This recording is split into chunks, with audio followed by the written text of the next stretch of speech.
So this is Duke. Duke is going to help us how to identify a mat. So the ideal comb would be a metal comb with the finer teeth. And we are going to brush through Duke's beard.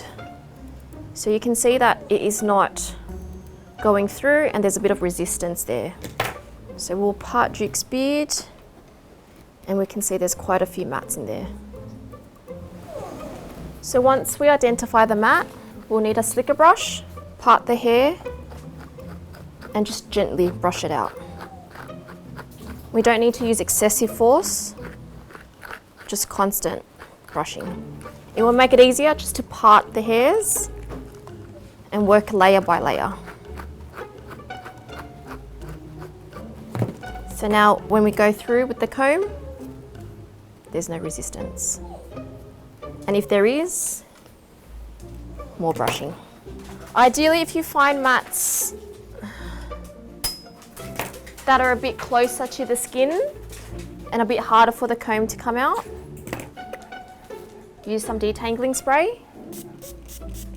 Spray it in, rub it for a few seconds, use your finger as a guide and brush it out.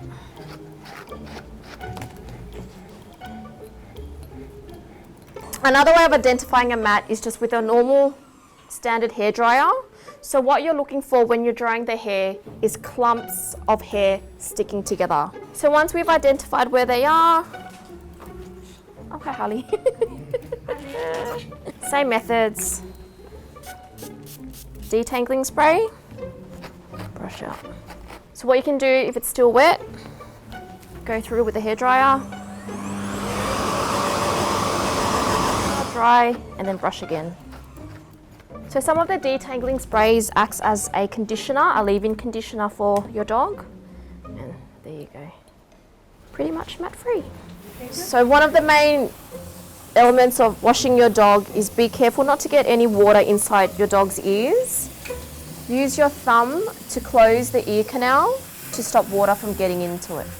Also, one thing we can identify when we're washing is just to look inside your dog's ears to see if it needs any cleaning, any smelly odor coming out of it, or if the ear's inflamed. Harley's is pretty good. So if the ear is inflamed and red, it will likely be an ear infection. So we're going to show you how to maintain your dog's ears and avoid an ear infection. Inside Toby's ears, you'll see a bit of dirt. Use some ear cleaner, dab in the cotton ball and just clean, ideally once a week, or per your vet's instructions. So Harley has just been washed. Now if you would like your dog fluffy, keep in mind that when he's washed, do not air dry him. If he is matted or has a few mats, the mats will compress and become tighter. Depending on what slicker you have, whether it's the one with no tips at the front, top, or the ones with tips, it could irritate the skin. Sometimes it could even scratch the skin a bit. So we'll dry Harley first and then we'll thoroughly comb him and brush him out. So just keep in mind to see what the mats are, and then at the end we'll brush it out. So when we dry Harley, we can identify the mats easier when they're wet. When you find them, you can spray them with the detangling spray, massage it in, and then we'll brush it out when it's dry. So now we are going to show you how to safely cut your dog's nails. Harley has black nails. So Harley has quite long veins. His veins will end here, which means we cannot go shorter than there. If we do, it will bleed. The best way to see the veins is in the light. You will see a bit of pink in the veins. But if you can't, so the safest way would be to use a nail clipper with a little stopper. Pop the stopper into place a little. So that's covered the little section there. These nails will hit the stopper, safely cut. I probably wouldn't go shorter than that because then we might risk the chance of him bleeding.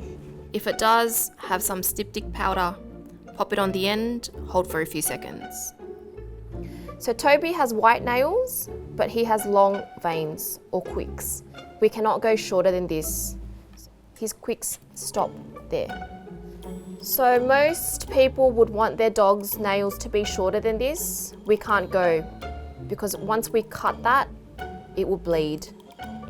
we can grind the tips with a nail grinder, just to make it a bit shorter. So here we have Louis. Louis has a bit of discharge dried up around the eyes. Now we need to identify and remove it before it becomes an issue. The safest way to do it would be to get a warm, wet cotton ball and just damp it on the eye, by the discharge area. If this is not taken care of, it can cause irritation around the dog's eyes and become problematic. Our aim is to try to get the discharge as soft as possible so we can safely release with our fingers. And if it's warm, just hold it there until it softens up.